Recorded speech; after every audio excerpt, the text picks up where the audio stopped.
Amal Alana, and Sheila Bhatia.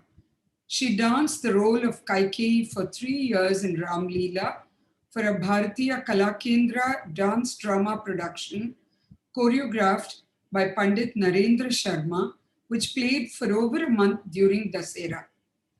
Foraying into films, she appeared in the national award-winning film Ship of Theseus, directed by Anand Gandhi in 2013, and then in 2016 in Kahani 2, directed by Sanjay Ghosh. As a costume designer for theatre since the 1990s, Amba has worked on costumes at the National School of Drama with other reputed directors as well as Sangeet Natak Productions and many Shakespearean productions. Amba has also designed costumes for films and has conducted short-term courses in costume design at the National School of Drama. Amba's work has been in several spheres: art education, crafts design, and book illustration. Amba Sanyal has authored several articles on the traditional Indian fabric and costume design. She headed the research project on saris of India under the Government of India and co-authored and published an iconic volume on saris of Madhya Pradesh. She mentored subsequent volumes on saris of Bihar and West Bengal. The seminal publication called Saris of India was the end result. Multifaceted, Amba taught culture studies in innumerable national and international workshops. Over to Amba for a glimpse into her father's life. Amba. Hello, Sujata, and everybody at Chennai and elsewhere. Thank you so much for inviting me for this presentation. Not only because it has given me the chance to actually reconnect with my father's life, which was for over a century and very, very actively lived. So there is so much to tell that I'm sorry that this presentation might be pretty long, and please bear with me for that. I would also like to thank my family, that is Katie Ravindran and Marius Shapsel, because without them, I could not have been able to put this together. They have been very, very helpful in bringing everything together for me, as well as Dave Joy, who could not come here because we are in lockdown right now. And he has been helping online as much as he could. So if there are any shortcomings, please forgive me. This has been done under great stress and duress because of COVID and because of the conditions that we are in Delhi. Before I go on into the presentation, I would like to just tell you the manner in which I have tried to structure it. It is quoting my father, whom I call Baba, from his autobiography, which he had put together in a great frenzy of writing while he was chipping away at a block of stone 6 feet tall from Dholpur to extract the image out of that stone, and he's having flashbacks. So the whole autobiography is in flashbacks actually of memories that he recollects from his childhood onwards, his education, the building blocks of his life, and in chase of livelihood where he goes and how it takes him into new spheres and adventures that he has, and eventually landing up in Delhi after partition. And what a horrific experience that was, which forced him to rebuild his life. So all these facets has been so intense that it has been very difficult to try and condense them into a public presentation of this kind. So please forgive me if I miss a lot, because I couldn't tell everything. Shall I begin the presentation now? Yes, please. This is the first volume of his autobiography, Reminiscences, B.C. Sanyal.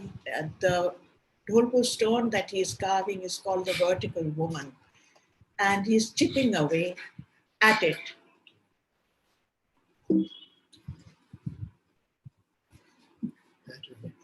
Okay.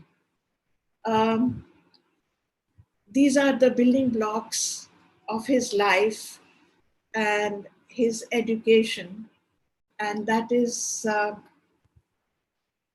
Just ask them if you can share your screen. Could you share your screen? No, you want to share your screen. Okay, could I share my screen? I can make you a host. Please give me a minute. Okay.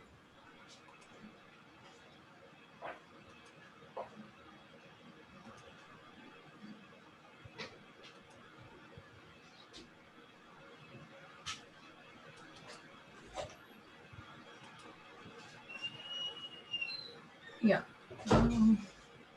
Can you? Hello, Shakti. Hello. Can you try sharing now, if it's possible? Can you? Are you able to share your screen now? Is that working? Is that working? That's working. Okay. So we go back to...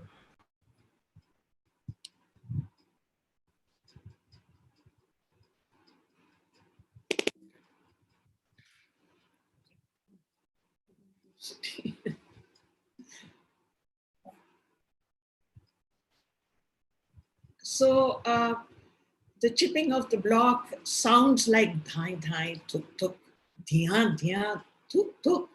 Long way off yet for the finishing tuk tuk. Like the folly, I will be quoting in bits and pieces from his autobiography, things that are in his voice and I cannot repeat. Therefore, I will be quoting him in his voice. So, like the folly of a craze for riding at an old age is my venture at carving. From childhood, I had nursed a romantic attraction to sculpture. At the source was my memory of the clay figurines of Kali, Durga, Saraswati, and Ganesh that my mother shaped with her fingers for my amusement.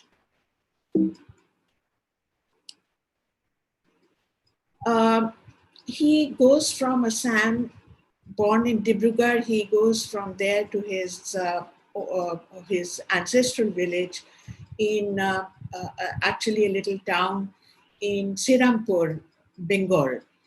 And he is enrolled in the chemistry department of the local Sirampur college, but he didn't want to do that.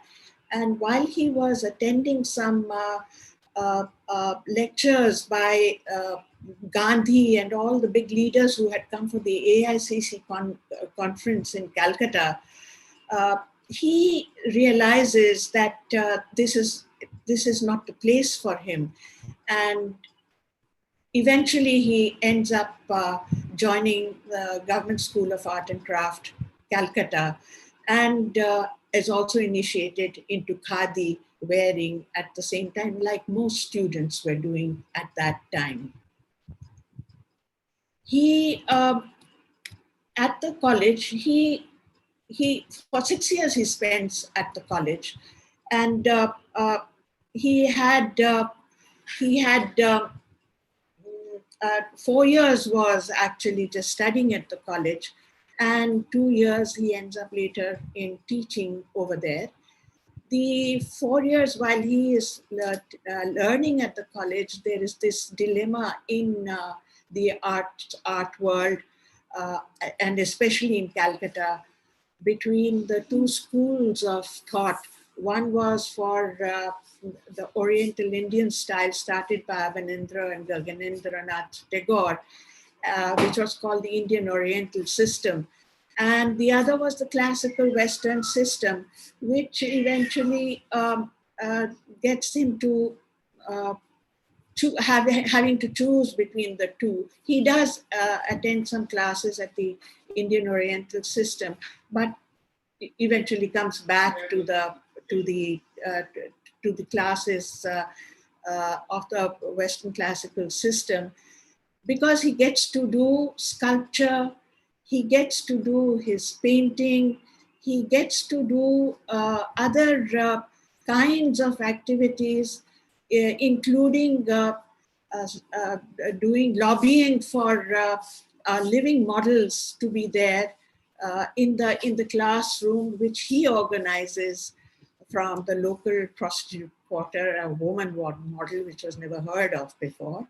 And then they also, Percy Brown, who is the principal of the college, allows him to do all of this. After he has finished 6 years at the college, 2 years of teaching as a substitute teacher, he has to go out into the world. And he does not know how to do that, actually. One day, he's called by the principal to meet somebody who has come from Singapore, turns out who is a Malayali and who's a chemist. And he is requiring a modeler to make models for him to cast into silver and gold. So Sanyal is asked to be his modeler, to make things that he wanted. He gives him a card, and I'm now quoting, "From the card I learned that Mr. Jacob was an industrial chemist and a statuary expert. I studied chemistry for 2 years in the college, but wondered what could be the link between chemistry and sculpture." Well, there is a small story in between, actually a long story, but I'll tell it as a short story. Jacob has got permission to take the plaster cast of the face of King George and Queen Mary at the Victoria Memorial. He instructs Sanyal of how to make the mixture to take the cast. Sanyal goes with an assistant to the Victoria Memorial. He climbs up on some long stairs, which he is very afraid to climb, but he does, to the face of King George and to the face of Queen Mary. And he puts on this chemical composition powder onto their faces. Later, he's supposed to very easily take them off their faces to create the mold, to make it into a mold. But it's not coming off. And he is very, very afraid. So he just runs away from the Victoria Memorial and hides in the city. He doesn't go to the art college. He doesn't go to the places he's supposed to go to, and just hides eventually in his home. Jacob comes to his home much later and tells him, don't give up, don't give up. We'll now go to Chandan Nagar. Chandan Nagar was under French government at that time. And we'll make little Napoleons in marble dust. I'm telling you, this time it will work. And he lures him to Chandan Nagar. Chandan Nagar, they start work. Sanyal makes a statue of Napoleon. As well another statue of a local landlord's father from photographs, which he calls dead pictures. But when the time comes to make the cast, again, it fails. And this time he is completely at a loss. So, to quote him, no sooner than the crows cawed at the crack of dawn, this is in Chandanagar, had I been ready to depart and rolled up my bedding. I discovered my pillow was under Jacob's head, who was dead asleep. Gently, I replaced the pillow with a round, empty tin of Habak's plaster and slipped out of the Hotel de Paris and hoped that after this silent and unceremonious departure, Jacob would never cross my path again.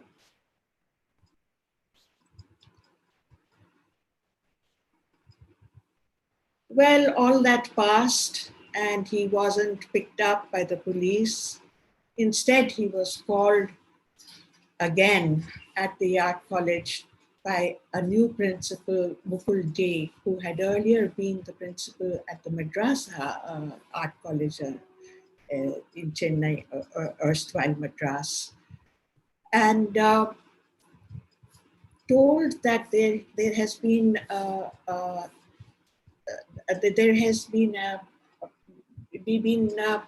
request from one Krishna Plasterworks in Lahore to make the model of Lala Lajpat Rai, who had just been killed. And the AICC conference was going to take place in Lahore, a major event, and he wanted to make use of that event to turn it into a commercial probability. He then packs his bags and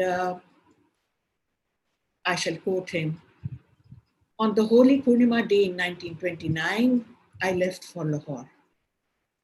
He arrives in Lahore. The exterior of the Lahore railway station was designed like a fortress in Islamic architecture. But it was in reality neither Mughal nor Pathan, but inspired by the British Railway Company as a token of aesthetic appreciation of the merchant class. Having seen the Badshahi Mosque, the mausoleum of Jahangir, and the Sunehri Mosque, later the railway station architecture seemed positively ugly. He gets down at the railway station where the Tongawalas or the horse charioteers start fighting amongst themselves to get their customer. And his bedding is taken on one side, his trunk is taken on the other side, and he is suddenly this culture shock of a place teeming with life. And he says, there seemed to be an exuberance of the life force that could not be contained. The final touch was provided by my charioteer, who adjusted his rickety horse, and with every stroke of his whip, calling him names, using the choicest vocabulary in his repertoire, tracing the ancestry of its mother and describing the adultery the Tonga driver himself committed with the mother of the poor horse. Well, with a beginning like this, he lands up finally at the Kalibadi, that is the Bengali temple in Hira Mandi area of Lahore, which was well known for the Nautch girls and was very popular amongst the citizenry of Lahore.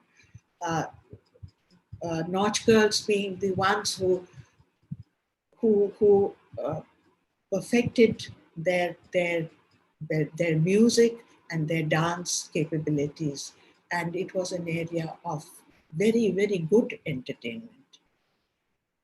He takes a little bit of rest at Kalibadi, and he then goes. He has to decide what to wear to appear at the Krishna Plasterworks. Whether to wear his dhoti and kurta or whether to wear his Palm Beach suit, which he had made at the instance of his friends. He decides on the Palm Beach suit. He wears that and when he appears at the office of the Krishna Plasterworks, which is on the top story of a two-story building. He enters the office and finds that it is full of full of plaster casts of botanical and zoological and anatomical models. He's wondering where he's arrived. And then the owner, called Panditji, tells him that this model that I'm going to make of Lala Lajpat Rai, I hope to find it in every home, and you and I will become partners in success and and financially as well. This seems to he remembers Jacob briefly, but then he has arrived there, and there's nothing he can do about it. And so he continues to get on with the assignment. He is given a room to stay on the terrace of the building, where there is next to the toilet, because in those days there was no drainage in Lahore, and all the toilets were on top of the terrace. But for his workspace, he is able to convince them to give their living room, and he sets himself up with his turntable, his clay box, etc. He starts working on this thing of bust of Lala Lajpat Rai, and which was to be inaugurated at the Indian National Congress session in Lahore. This bust is what had brought him to Lahore. At the end of making the bust and being requested to make another bust of another local sannyasi, he hasn't been paid. So he drops the making of the bust of the local sannyasi midway, and he says, "I'm not going to work anymore till you pay me." And he leaves the premises and finds himself at the Hazara Hindu Hotel, Baluch-based hotel, and his whatever he's tried works, because eventually Panditji pays him and he finishes the bust of the Swamiji. But while at the Hazara Hindu Hotel, he is told by some friends, "Why don't you try to request the Mayo School of Art to take you in?" The Mayo School of Art was the art institution in Lahore, which was called the Mayo School of Art and Craft. Part of the art and craft movement, I think, in England, an extension of that. And he meets the principal, Lionel Heath, and he offers to make his bust because that's what he's very good at doing in clay, and Lionel Heath is about to retire. So he makes Lionel Heath agrees, he makes the bust, he is happy, and Sanyal gets an entry point into the Mayo School of Art and Craft. But soon the actual principal, who has returned from England, which was obligatory to be able to hold a position in the art schools, the new principal, Mr. Gupta, S.N. Gupta, takes over the department and allows Sanyal to make his interventions in the syllabus of the place, which was to add fine arts, sculpture, model drawing into its activities. Sanyal becomes very popular over there. But also, unfortunately, he falls in love with the daughter of S.N. Gupta, the principal, and that becomes a bit of a scandal. And he makes the first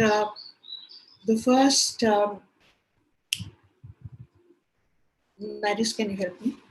The first commission, not commission, but this first life-size sculpture called Despair. It's not coming as the next slide. Despair.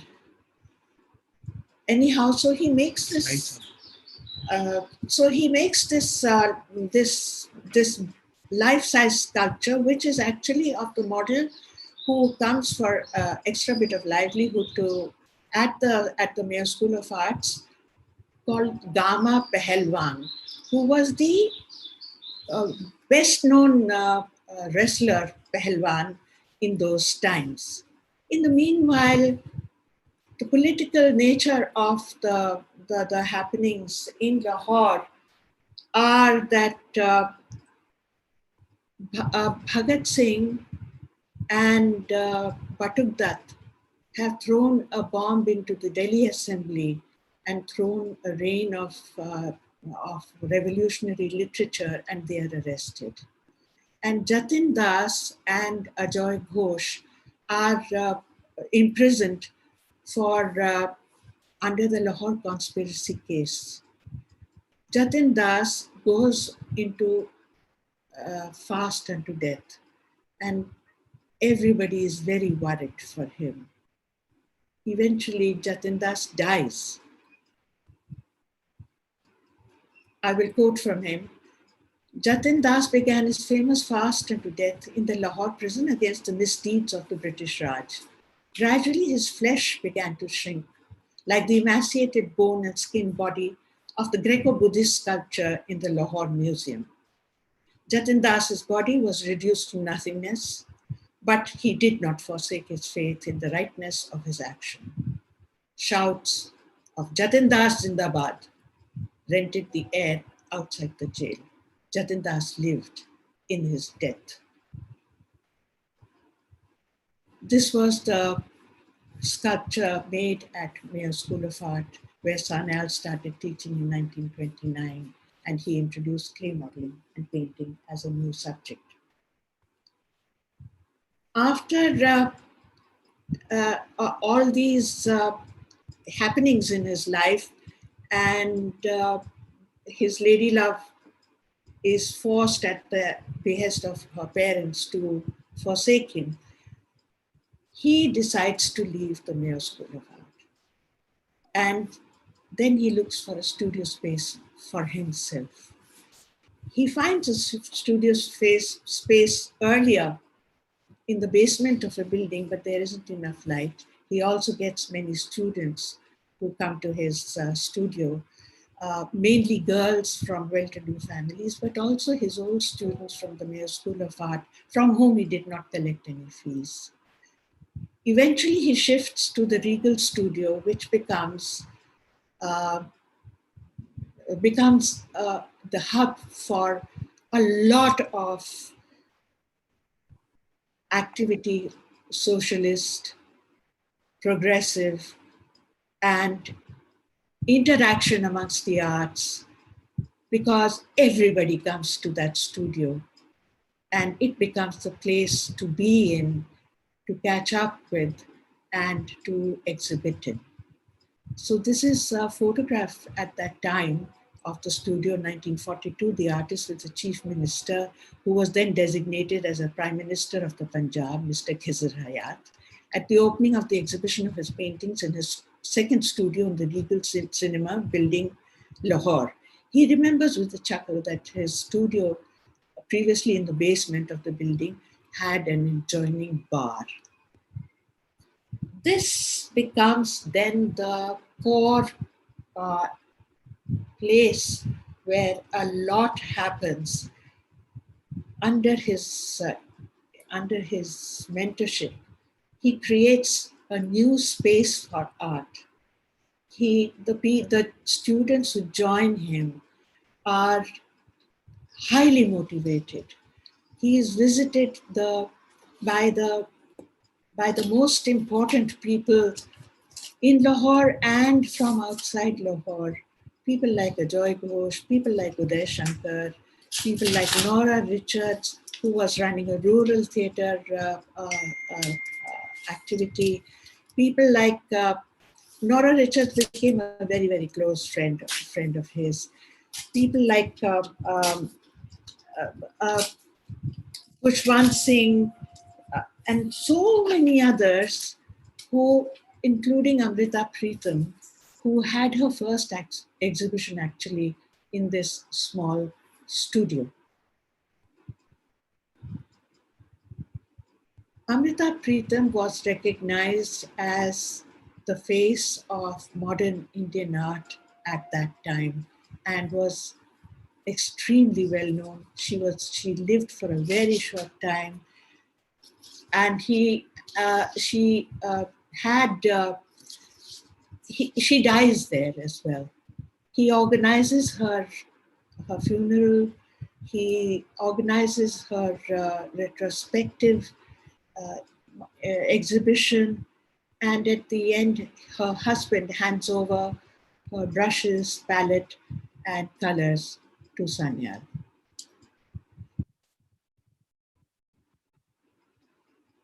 There are some of the students of his studio who become then known artists in Delhi.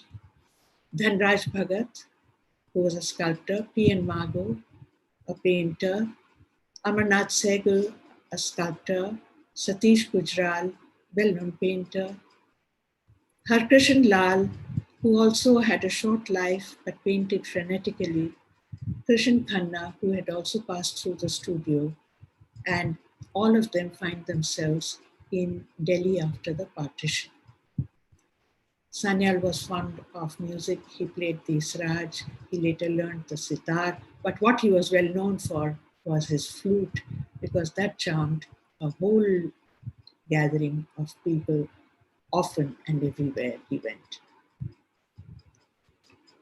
This is a famous painting by Amrita Shergill, Group of Three Girls. He loves sculpting, and he sculpts all his friends, the heads of all his friends. This on the left is Rashid Ahmad, who was the director of All India Radio at that time. On the right is bust of Nora Richards, who became his dearest friend and had set up a retreat in Andretta village in Kangra, where he often went. There was a cobbler down the street whose head was fascinating. There was the boy attendant in his studio who was very close to him. There was Damayanti Chawla, a student at the Regal Studio, and also I think he had a soft corner for her. His painting starts taking on themes like mother and child, and the style of painting is now becoming more evident. There is this very strong socialist movement, and the communists have been meeting at his studio. IPTA movement was what IPTA is the Indian People Theatre Association, had its cell in Lahore, and a song squad and a theatre cell. And under its influence, he tries this cubistic drawing called The Worker. This was different from his normal style of working. As well, in the IPTA is Snehlata Sanyal, his future wife, he and Bhabesh are the favorite people of Mami Chattopadhyay, that is Mrinalini Chattopadhyay. She was called Choti Mami, who's the younger sister of Sarojini Naidu and also of Harendranath Chattopadhyay, and another sister, Sohasini Jambegaonkar. All of them, Sarojini Naidu was with the Congress and with Gandhi. Sohasini was a communist, a confirmed communist. And my mother, Snehlata Sanyal, was also in the IPTA squad. She was known for her strong voice and her dramatic skills. And she was a teacher at the Lahore College High School for Women. That was the principal of it, which was Mrinalini Chattopadhyay, who mentored a lot of the activists in Lahore at that time.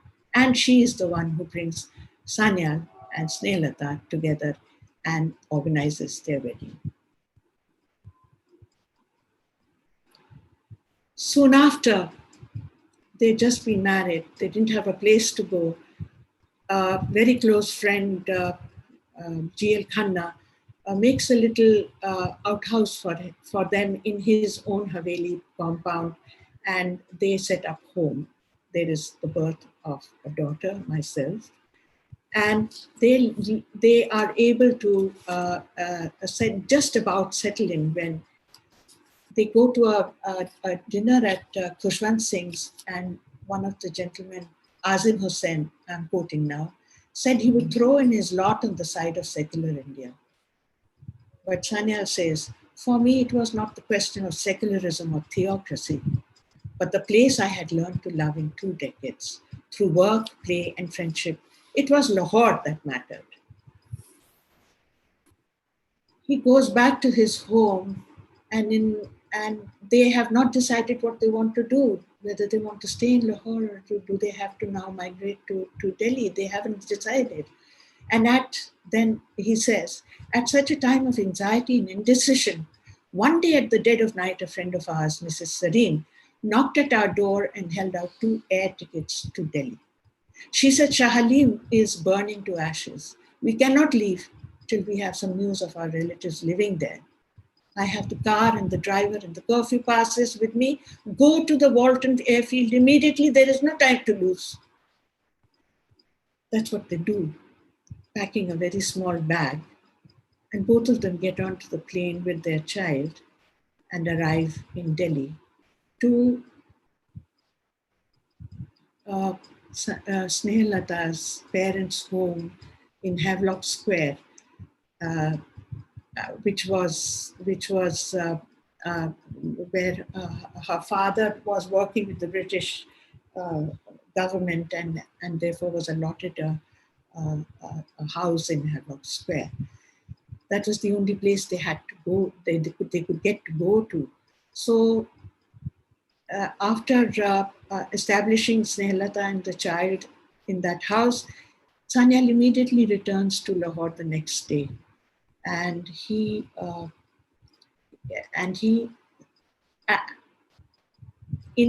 that period, when he returns to Lahore, he says, during these disturbed times, I painted a canvas depicting the horrors of communal riots, of man killing man.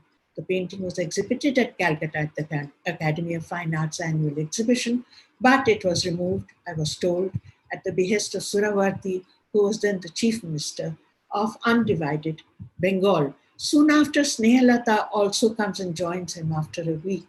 They pack 2 bags with whatever clothes they could get warm and saris, etc. And they leave them in the Lahore Museum in charge of Charles Fabry, who was then the curator of the museum, a very famous archaeologist and a very close friend. And then Snehalata returns. But Sanyal has to wait for Charles Fabry to return to be able to take the trunks across. He waits by ringing up Charles Fabry every day, till one day Charles says, okay, I'm ready to leave. I'm coming with the van. They pack the trunks surreptitiously at the back of the van in the middle of the night. And early morning, they also pack a few paintings.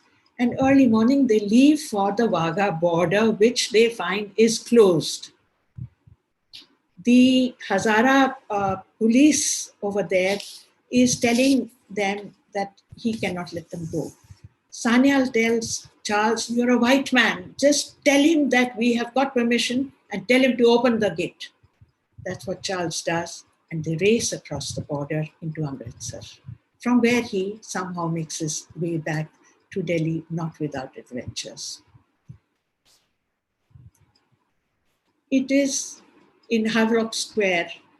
This painting depicts the child's tricycle, Snehalata's book, and which she was constantly reading, the sola topi of her father, who was in government service, but now is a nesting place for the birds. He's bewildered and dazed. I remained in a kind of animated suspension. Had I really arrived at the point of no return to my home and studio? Delhi is There's mayhem in Delhi, dead bodies everywhere, stink of decaying flesh. And he also meets Percy Brown, by the way, also a refugee in Delhi. To assuage his spirit, he says, Gandhi had started holding prayer meetings at the Birla House. And he says, I began sketching at the prayer meetings and asked his secretary for permission to sketch Gandhiji from life outside the meeting hours. He told me a day later that I could do so when Gandhiji would be resting. I went prepared with my sketchbook and saw him seated with writing material in hand. Hardly had I begun when he looked at me.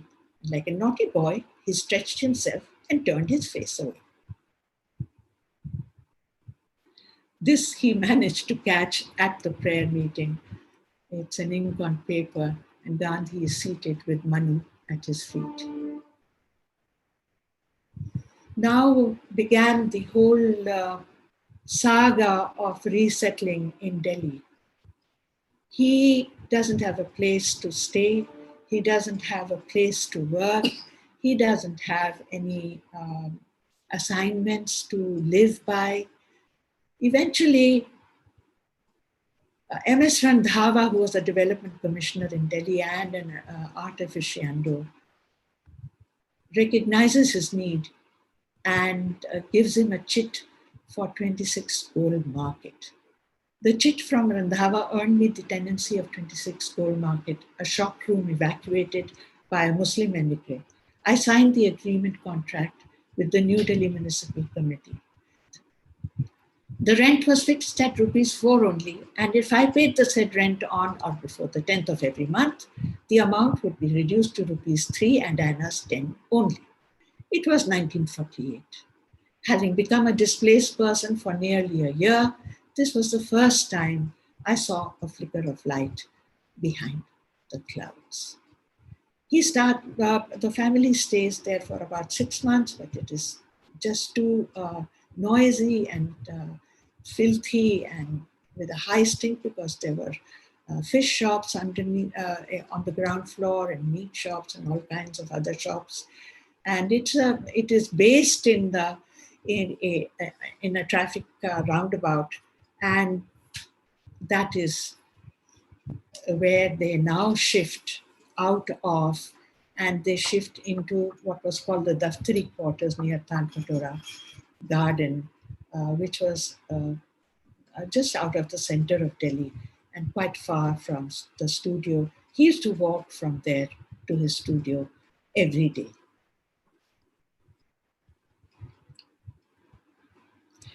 The second volume of The Vertical Woman deals with 47 onwards to the present. So settling in Delhi is rebuilding a new life. At the studio in Gold Market, he paints this first portrait of me, oil on canvas, 1950. It was a terrible thing sitting for him because I was very fidgety, but somehow he managed to make me sit. He says, could an artist remain free from the events affecting the destiny of the people? I believe some of my work in this period reflected my mood. He then gets a small assignment given to him by one of his ex-students from Lahore, who is displaying the Gwalior potteries work at exhibition of industrial arts at the Ramleela ground, and which is about 15 to 20 kilometers away from where he was staying. And he accepts it for a very small fee because it's a solidarity with his student. Swatantrata Bhagat was her name. He says, almost the whole day on my feet, I filled in the required spaces with murals, and with ₹100 bill in my pocket, walked back to my daftari days. I was joyful in my heart for the fatigue of the day, not for the trifle in money, but for the realization and the fact that we artists made a lot of fuss about our being creative and different. The experience of the day's labor to earn my wages brought to light the oneness of the other craftsmen with me. We were all craftsmen first, before anything else. There is only one art organization in Delhi at that time called IFACS, um, All India Fine Arts and Crafts Society, which is run by somebody who is from the Bengal School of Art, but is run in a very autocratic way. And Sanyal finds he is totally at odds with them, as do many other artists in Delhi at that time. And they decide to make their own organization, which was then called Delhi Shilpi Chakra, which was the India's first collective run by artists. The members of the Delhi Shilpi Chakra were Birindi at that time in Delhi, who was from Bengal, Dinkar Kaushik, who had come to Delhi from Maharashtra, as had K.S. Kulkarni, who had also come from Maharashtra. Kanwal Krishan, who had come from Madhya Pradesh and came to, or from Punjab and came to Delhi, he was very fond of trekking, and he trekked a lot of time in Tibet and painted many, many paintings there. Chintamani Kar, the sculptor, also from Bengal, at that time was in Delhi, and they formed the Delhi Shilpi Chakra.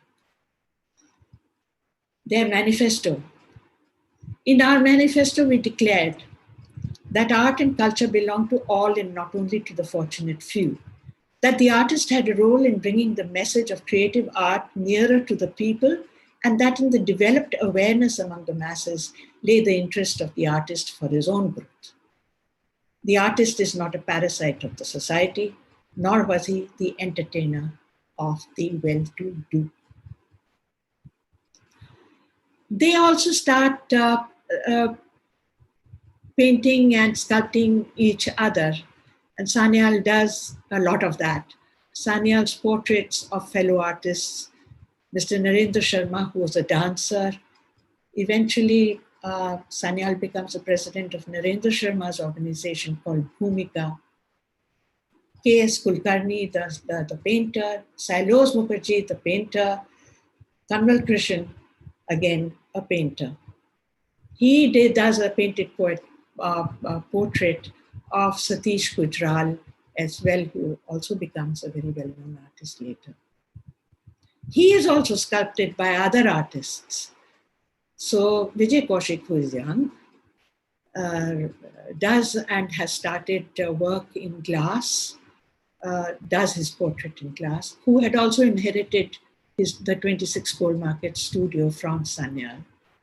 Amarnath Saigal, his ex-student from Lahore in Delhi, does this bronze study.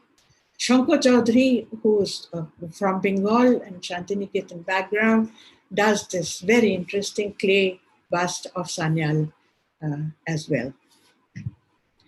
While he was on his travels in Eastern Europe, one artist I don't remember in which country, did this sketch of him playing on the flute, because that is what he did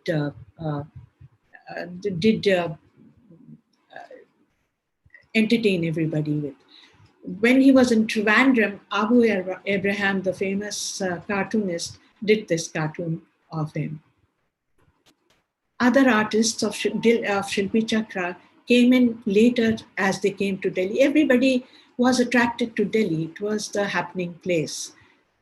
Apart from Bombay, but this was the happening place, which was the place of government. Jaya Appaswamy came from the Madras School of Arts and Crafts. Ram Kumar came from Shimla. Biren Dey started doing tantric paintings.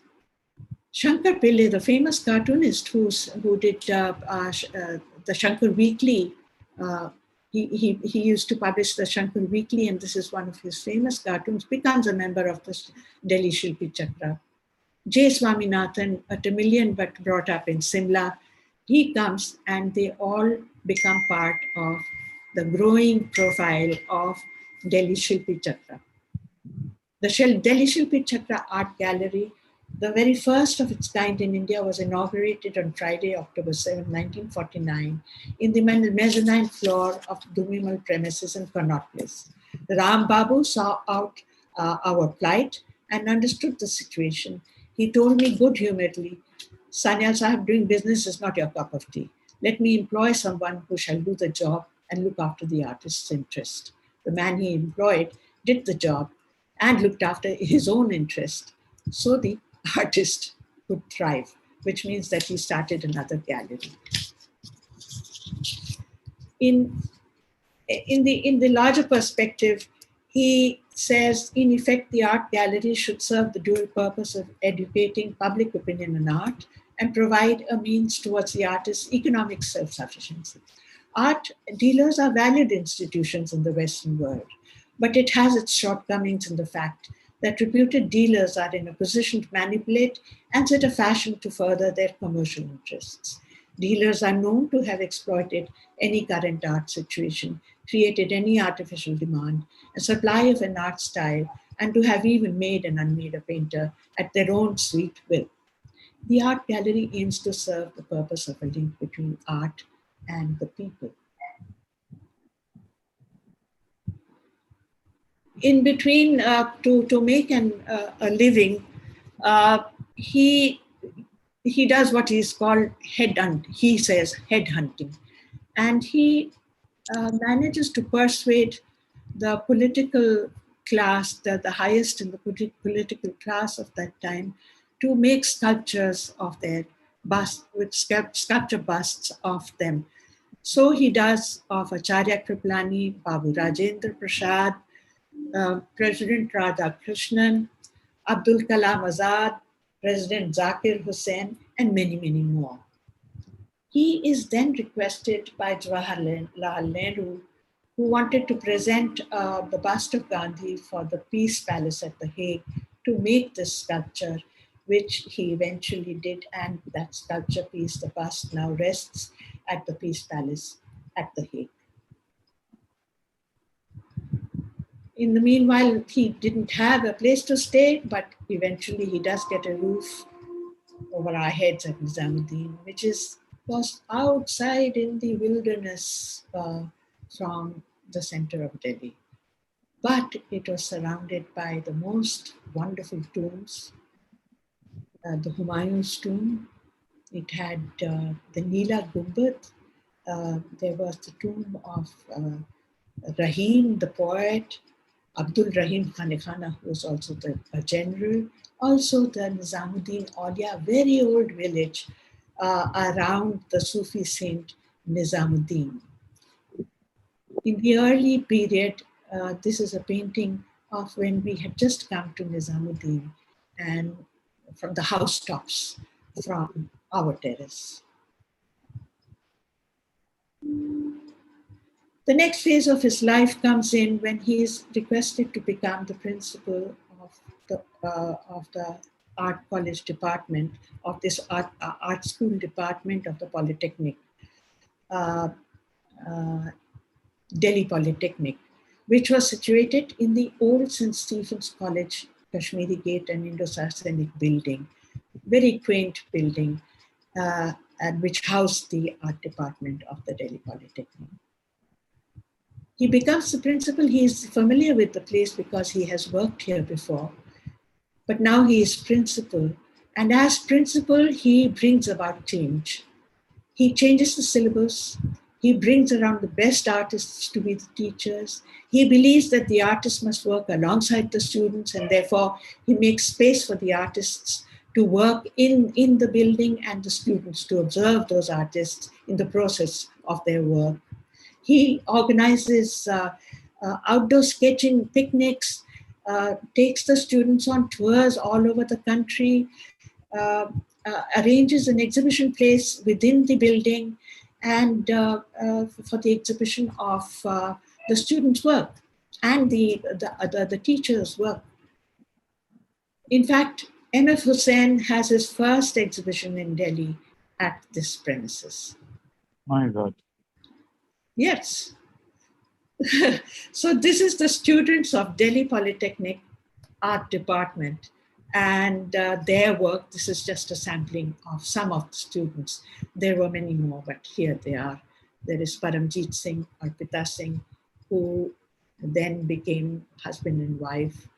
There is Manjeet Pava, very famous, became painter. Nand Katyal, who was also a very famous painter, is a very famous painter. Suraj Ghai, another painter. Gopi Gajwani. They are all contemporary and painters who are still working in Delhi. Latika Khat, who does sculpture, and Ved Nair, who does sculpture. Gogi Sarojpal, Ved Nair and Gogi Sarojpal get together as husband and wife. Bishambar Khanna, who does the first artistic enamel work in the country. There is Umesh Verma, who has been to Japan and creates very, very interesting drawings and paintings. Avinash Chandra, who eventually settles in London. He then goes on to become the secretary of the Lalit Kala Academy. The Lalit Kala Academy is, he had been involved with the Lalit Kala Academy in its inception vision document that was created in Calcutta by the government of India. And he is a signatory to that vision document. He has been part of the general body of the Lalit Kala Academy and active in the academy as a general body member, but eventually is chosen to become the secretary. He again reignites this institution and he organizes it, ups its active profile by doing international exhibitions, organizing artist workshops, which was one of the first of its kind in places of great importance, taking and doing meetings at the regional centers rather than in Delhi, thereby expanding its reach. Eventually, the Triennale is organized by Sanyal at the Lalit Kala Academy, where he, because of his wide travel all over the world, he is in touch with all the art organizations in Europe, in Brazil, in Spain, in France, in Italy, in Japan, in China, and he organizes exhibitions from everywhere. He eventually receives the Padma Bhushan award as well. Some glimpses of Sanyal and his contemporaries who were in Delhi, working in Delhi and around at that time. This is his self-portrait as a scarecrow, which was, he did many self-portraits and this was one of them. And he actually, I think, saw himself as a scarecrow of life. So K.K. Hebbar, K.G. Subramaniam, Somnath Kaur, Jogen Chaudhary, Jatin Das, and many others. Let me now give a very brief glimpse of his travels that broadened his horizon immensely. He is one of the first, he takes a very, very big exhibition to Eastern Europe on behalf of the government of India, which has exhibits from medieval India to contemporary times. It is a year-long travel in all the countries of Eastern Europe, ending up in Russia, where he takes this exhibition along with Mr. Gade, who was a painter from Bombay. And he, this is a photograph from Budapest, where he also does the portrait of the Bulgarian artist in clay and leaves it behind with him. He does. He then travels to the U.S. on a 2-month tour, invited by the government of America. He they take him all over the U.S. to see museums, to see exhibitions, to interact with art schools, to visit important people, and there he also meets the widow of Kumaraswamy, who becomes a very close friend of his in later times. He has traveled now in all these countries, Japan and China, and as well as Bangladesh. But the most important place he does travel to eventually is he goes back to Pakistan. This is November 86. That was a nostalgic trip where he discovered 14 of his sculptures in the basement of the Lahore Museum, 4 of which he was able to retrieve through the agency of old friends in government and the young artists of Lahore. Some of these are the molds for the head of Nora Richards, the head of Ajoy Ghosh, the head of the cobbler, and one more, which I'm forgetting. In the meanwhile, he also finds the time to organize a trip to the Spiti Valley, where he treks to and he brings in the archaeological department, because the head of the archaeological department, Mr. Deshpande, is a friend of his, and they organized this trip to the Ki and Tabo monastery to conserve the murals and the artifacts of those monasteries that were getting destroyed. And this is a photograph of how they climbed 17,000 feet passes. They froze in the cold, but he sustains, while even younger people are not able to. And this is a picture of him being slung across a river in the Spiti Valley in one of those sleigh boxes. I come to some of Sanyal's artwork. I end with Sanyal's artwork. Simply a very short and a quick glimpse to the various types of work that he did. He did a lot of self-portraits, as I said, each one of them sardonic, basically laughing at himself. And the one in the middle was a cartoon that he did while he was in Lahore. His early style was in the kind of flat paint outline style, which he then goes on to modulate a little bit, like the painting on the right. He comes to Delhi, and he makes a comment at the Jantar Mantar of the people on the streets, the workers who spend their nights near the Jantar Mantar. And then the scarecrow comes back in this form, because he has now started visiting Andretta and his mud cottage that Nora had helped him to build, to paint, and he is going back to the mountains and nature. This, I think, was inspired by the moonlight in those areas. His watercolors of the mountains and of the scenery of the valley, the fields,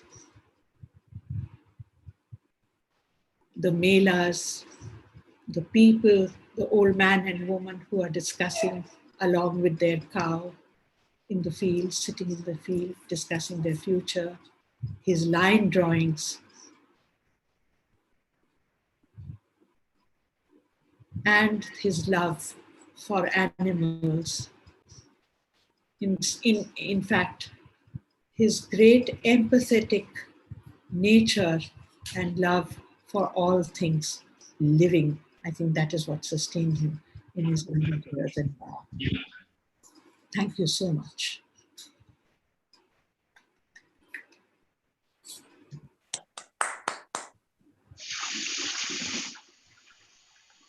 I'm sorry this was long, but I tried. Amba, that was an incredible journey that you managed to encapsulate in an hour. And both the artwork and the sculpture and the anguish of the partition and his entire journey you've been able to bring to us. It's really, really amazing. I'll welcome Bharat Sharma to discuss with Amba and take this further. Just a brief introduction about Bharat. Bharat's career in dance has seen him as a performer, choreographer, teacher, writer, technician, and administrator. His career has been marked by a diversity of experiences spanning over 5 decades. Bharat was groomed in choreography by his father, Narendra Sharma, at Bhumika Creative Dance Center, New Delhi. His father was a student of the celebrated Uday Shankar. He also received grounding in Mayurbhanj Chau and Kathakali. Bharat has performed in India and abroad and given over 500 performances. He's choreographed for the Republic Day parades and for the festivals of India in Moscow and in China. He was part of the team which built the India Foundation for the Arts in Bangalore, an independent national grant-making institution. He's worked as a sound engineer, lighting designer, composed music for dance, made dance films, and taught dance and choreography at various universities. May I welcome Bharat to please take the discussion with Amba, please. Thank you. Thank you to, am I audible? Bharat, hello Bharat. Nice to see you. Hi, Amba. Yes, and absolutely a fascinating and a wonderful kind of a picture and a portrait and a canvas of a life which is we know both of us was he was a Baba to me also in a many ways. To many. And so it's yes, and amazing. So what I would like to do is I'll just take a couple of few minutes. Is that I'm a dancer and a choreographer, and what connects me to Baba Sanyal. So I'll just give you a slight brief before I add to a fascinating canvas which Amba has sketched out on Baba's life. My connection with Baba Sanyal was that I was a dancer, choreographer, and my father was himself a dancer choreographer who learned under Uday Shankar at his Almora Institute between 1939 and 43. Now, one common ground is their age, because Baba Sanyal was born in 1901 and Uday Shankar was born in 1900. So they were in a way contemporaries. And so you see this, I see this fascinating kind of a crossover. I would rather see that Baba was born in Dibrugarh and he came to Lahore, and then he came to Delhi, and then he was fascinated by a village called Andreta, and he spent almost months and months together towards the end of his life. And there was Uday Shankar, who was born in Jhalawar, again a Bengali, but then went all over the world, became famous, then settled in Almora in Uttarakhand to start a seminal school where my father joined in. Now, my father was also had a very checkered life in a way, but then he joined this seminal IPTA, Indian People's Theatre Association in Bombay, and where he had joined the Central Squad. And it just happened that when they toured just before independence, they met Baba Sanyal in his studio in Lahore.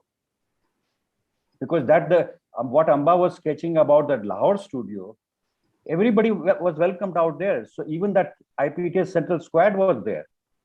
And of course, when after partition, my father went, there's a different trajectory. But then in 1954, he shifted to Delhi and started teaching in modern school.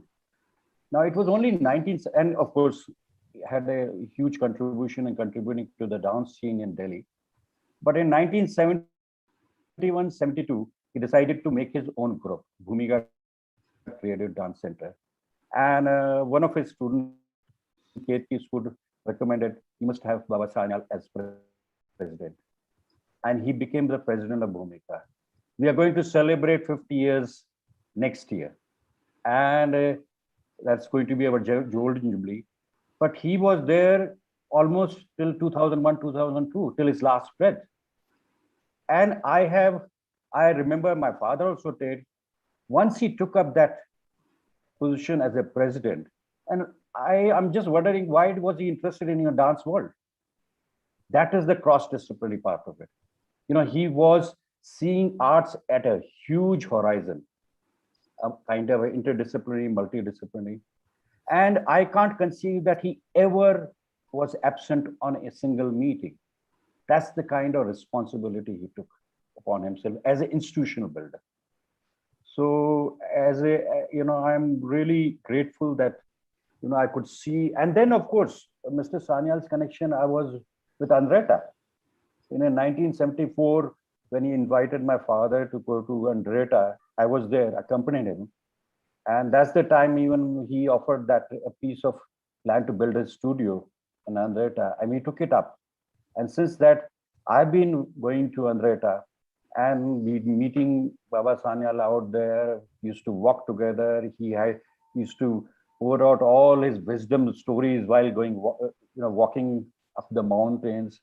Amazing, and he has that amazing sense of humor. And so that was the kind of association which we had. So, to be very frank, that Woodland Society was also formed in 1970, exactly few months before Bhumika. So next year and Baba Sanyal was president of Woodland Society as much as Bhumika. And both are going to celebrate the 50 years next year. So those are also very fascinating connections which are there. So now to get to, few aspects, I mean, of course, one side is to welcome any questions which people want to ask Amba about her presentation. But then let me ask Amba one thing, is that, that whole, I have read his biography, and I was wanting to read his biography, but it was my hit list for a very long time. So finally, I wrote it in a very, very kind of a cursory way. But I know I was associated with it because there were so many common things which I had heard as a child. We used to go to your house and other places. But then, a different kind of picture came out in terms of a fascinating kind of thing. So I would say, that, Andretta was towards the end, Andretta was a very, very key factor in his entire kind of a vision towards environment. And you grew up in Andretta. Yes. So maybe, you grew up in Andretta, and you are now president of also the Woodland Society. So maybe this whole kind of the ingrained attachment to the nature, to the Himalayas, to be able to draw upon nature into the art form. Because at one side, you beautifully put out, there was this whole sagacious and deeply insightful perspective on the political process. He saw it, right from, the entire national movement, the entire communist movement, the socialism.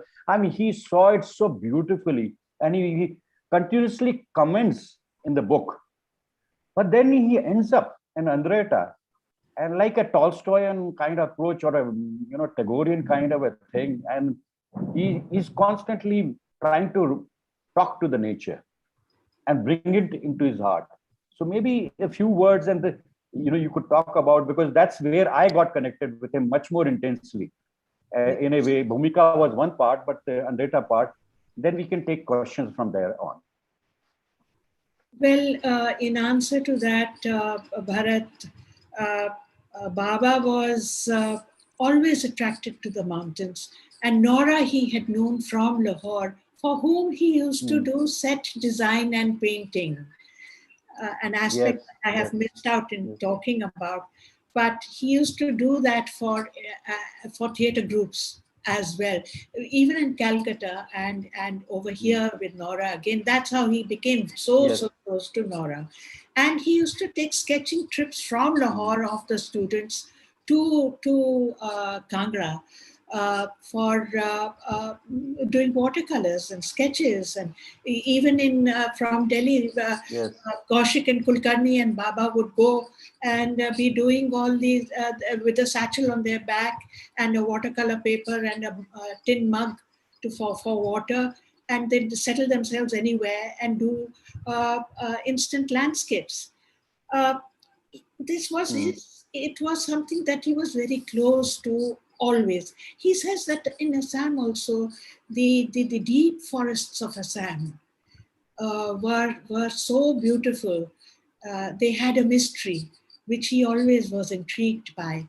The paddy fields in Bengal also did call out to him, and the landscapes there. And eventually, in Andretta, he finds himself. I think that is what happened. He finds himself in the nature, in the bosom of nature, and this very empathetic nature that he had, which I think is his abiding personality. He becomes one with the leaf. He becomes one with that mountain. He becomes one with the wind. He becomes one with the field, with the paddy field. All of it, and the mud hut. That mud hut gives him so much solace. He's back to an organic part of himself and comes back in touch with his soul. I think that is what it was all about. One more thing I like to add to, your previous talk is as much as there was this Lahore side of it. I remember we were talking earlier, there was this whole talk about, Lahore was such a vibrant place. Yes. Partition days. And whatever I'm hearing and whatever the Delhi scene was. And there was a talk that Lahore would come to India. Yes, that was a dilemma for the people. So there was this whole question, and people still don't know why Lahore went to Pakistan. And I was wondering that if Lahore had come to India, I would say the entire cultural scene, the artistic scene of the entire northwest of region would have changed. Because, that migration wouldn't have taken to Delhi. It would have stayed there. So, that's another one aspect of it, is that Lahore. And then, okay, partition has done. There was this whole sad story. And then the Delhi. And Delhi is a clean slate. It was one of the ancient city. I mean, it was older than the Madras, Chennai, Calcutta, and 17 Bombay. cities of Delhi. 17 cities of Delhi. Yes, so it was historically it was a very ancient city, but as a New Delhi was very, very young. Very young. So after partition, in terms of the Delhi was their lively space. And in that sense, 50s, 60s, and 70s, there was so much, we have been talking about that, so much dynamic work was done in Delhi, which I feel the Delhiwalas themselves have forgotten. And in that sense, Baba Sanyal's work in the visual arts and institutional building, and in terms of connection with the arts, in terms of the policy making, it was so seminal, which somewhere I think needs to be overgrounded. in terms of brought to the forward, because then it gives a kind of a life picture of a city, of a metropolis in evolution, of a capital of a country. So maybe that's the last thing I would like to say. The cosmopolitanism that came that's into the yes. culture over here. And which he mentions in the book also. He mentions in his biography also. Yes. So with that, maybe I'll open it up and maybe interject if there are certain questions. Would anybody would like to ask a question to Amba? And I think I don't know how much time we had, but if we can take about 10-15 minutes, we already hitting 8 o'clock. Ara was here, and she was going to handle the questions, but Bharat, you're most welcome to discuss as well. Okay, so somebody else is going to take up for question hour. Let's see if there are. This is Sharan. I'm Sharan Apparao. And okay. I was going to take the questions, but you're more than welcome, because when people like you who know each other, it's so lovely to hear you both. And I'll tell you, Amba, that I've seen Baba Sanyal walk in Nizamuddin. I also have a home in Nizamuddin. I know so, you have. Yeah, so I'm there often, and I had seen him many times, and Anjali would always talk about him. But somehow we never got an opportunity to work together. And it's such a lovely narration that you've given. And if you see all the comments from everybody, I think most people have enjoyed it thoroughly. So I thought I should ask you this one question about where is the largest collection? How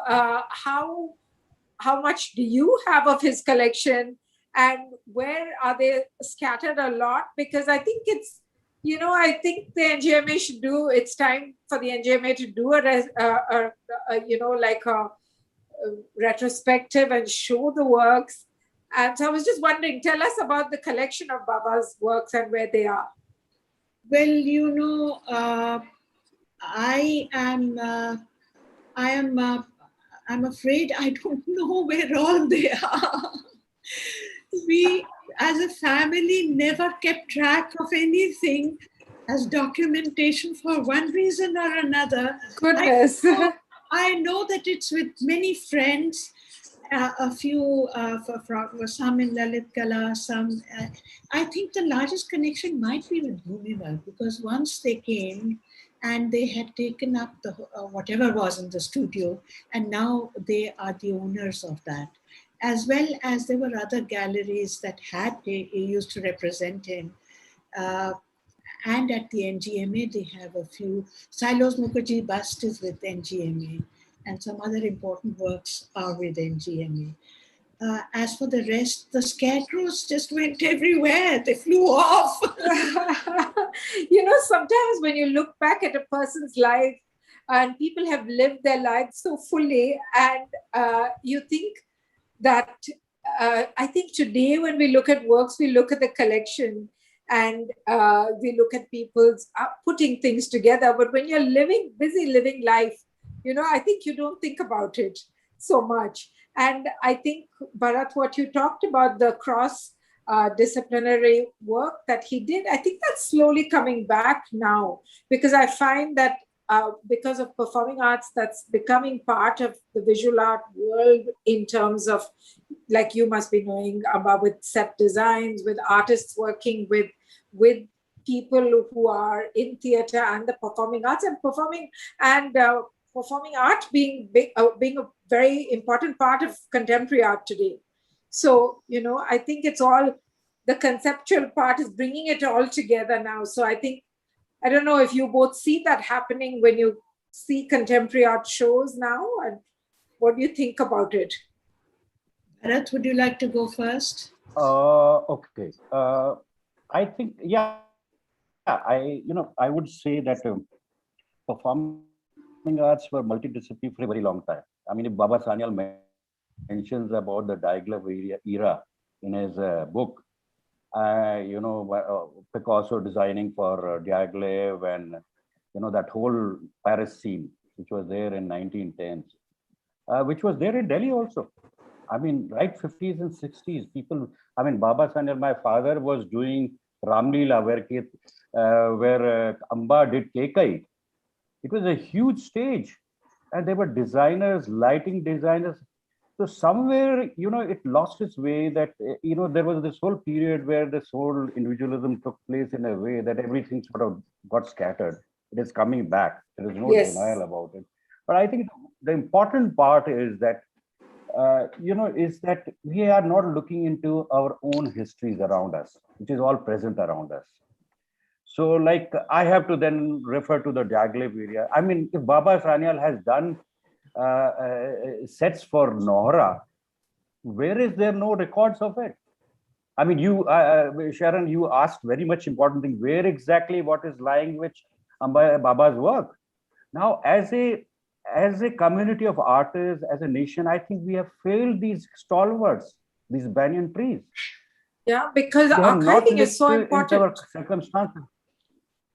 Exactly. So somewhere what has happened is that, you know, when we are talking about that performance are coming back to, it was always there. It's just that we have not looked around. And that's why we sort of get isolated. Then we get too individualistic. We don't even look into each other's artworks. And then it sort of comes back to us that, so I will take this whole, you know, coming back in a way that it needs to be seen from the what has already happened. And mind you, it's interesting. It's happening in theater. Yes, Theater it is. is an interdisciplinary, multidisciplinary. It's happening in theater a lot, but it's somewhere got lost in dance. So in a way, we are looking to theater to, you know, reflect back on what was lost in dance. But I think definitely it is coming back in performance, and it should come back much faster than we should it has been in recent years. I don't know what Amba has to say on that. You have an experience with theater and dance and cinema, so tell us. No, you know, that period in Lahore and that early period in Delhi, there were lots of conversations amongst the media, in the sense that they were in the same adda space where they talked to each other. That is missing today. So even if there is interdisciplinary work, but it is from the point of view of the individual, and it is not a collective experience, which it used to be as a discussion. Almost until 70s. Yes, between the visual arts, between the performing arts, between literature and the other arts. Yeah, it's so important. Yes, talking to each other in a live space, in an immediate space. That doesn't happen anymore. Everybody is lost in their own spaces, and they are observers maybe of other spaces, but they are not participants. I think we should change that. We should definitely change that. Amba, there's a question for you from somebody who, from Arundhati Nair, who says you've not said anything about your personal experience and memories of Baba. Well, you know, this talk already was so long. If I went into anything more personal than was there, it would have taken... I don't know how many days. I think we have to have another talk then very soon, because it's always lovely to hear these stories. And, you know, for us, when we're missing these archives, but it's always lovely. And to hear two of you who are contemporaries talk about your parents and their association is lovely. So on behalf of INTACH, Sujata wanted me to say thank you to both of you. And thank you for this wonderful evening. And we had a very lovely audience. We had over 100 people, because I had people messaging me saying, please let us in, but we couldn't have more people. So we have to repeat these conversations and these interactions, because it's lovely to hear all these stories. Thank you so much, Amba. Thank you so much, Bharat, for sharing your insights into the interdisciplinary activities. Thank you very much for making this happen, because it wouldn't have happened had I not been pushed to it. Thank you. And for us in South India, it's lovely. Thank you. Hope it is on And YouTube. thank you, Amba. Okay. Yes, I it's on guess they YouTube. are on YouTube. On YouTube. So if somebody missed it, Sharon, you can please tell Yes, them. I will pass that message around. The INTACH Chennai Okay. YouTube channel. Thank you so much, Amba. Look Thank forward. you, Bharat. Okay. And Okay. Sharon. Thank you. Bye-bye. Bye-bye. Bye. Thank you. Thank you so much. Thank you. Thank you so much. Thank you Bye. very much. Bye. Bye. Bye. Bye.